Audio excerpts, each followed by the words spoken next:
रेगिस्तान में फंसी महिला देखती है कि एक वाणिज्यिक विमान सहजता से एक निर्जन घाटी में खड़ा है। उसे लगता है कि उसने घर लौटने का रास्ता खोज लिया है, लेकिन जब वह धीरे धीरे विमान के करीब पहुंचती है तो उसे कुछ गलत लगता है।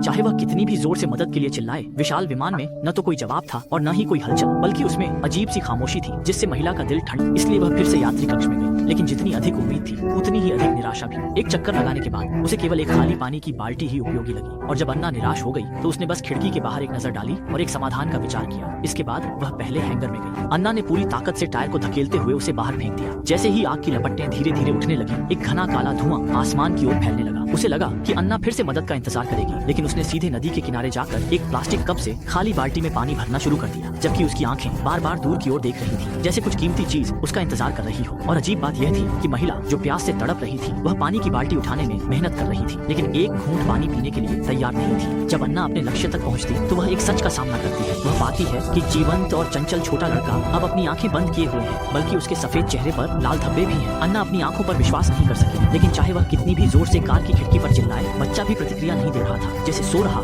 संकट के इस क्षण में अन्ना ने जल्दी से पानी की बाल्टी को कार के नीचे रखा और मिला ना पड़ा। उसने पहले कुछ सूखी घास इकट्ठा की और उसे कार के सामने रख दिया, फिर तुरंत लाइटर से उसे आग लगा दी। जैसे ही सफेद धुआं धीरे धीरे उठने लगा, महिला ने जल्दी से अपने हाथों को लहराते हुए धुएं को कार के पंखे में डालने की कोशिश की। वह इस तरीके से कार को आपातकालीन अनलॉक करने के लिए मजबूर करने की कोशिश कर रही थी। स्मार्ट कार केवल अनलॉक नहीं हुई, बल्कि लगातार चेतावनी जारी करती रही, और यहाँ तक कि कार का पंखा भी बंद हो गया। अन्ना के पास कोई विकल्प नहीं था के अलावा वह अपने पास मौजूद थोड़े से ताजे पहुंच गया था। बच्चे को गर्मी से बेहोश होते हुए देखकर अन्ना सहन नहीं कर सकी। तुरंत उसने अपनी दाहिनी हाथ में बड़े रिंच को पकड़ा और उस बुलेट प्रूफ कार पर वार करने लगी। अन्ना ने कोशिश की, लेकिन यह बेकार था। फिर वह कार की छत पर चढ़ गई और रिंच को उठाकर कांच पर वार करने लगी, लेकिन यह कार की गुणवत्ता वास्तव में बहुत अच्छी थी। अन्ना का दिल एकदम ठंडा हो गया। उसे लगा कि उसे इतनी मजबूत कार नहीं खरीदनी चाहिए थी, लेकिन इससे भी बुरा यह हुआ कि जब उसने बेतरतीब तरीके से वार किया तो अचानक कार के पहिए घूमने लगे।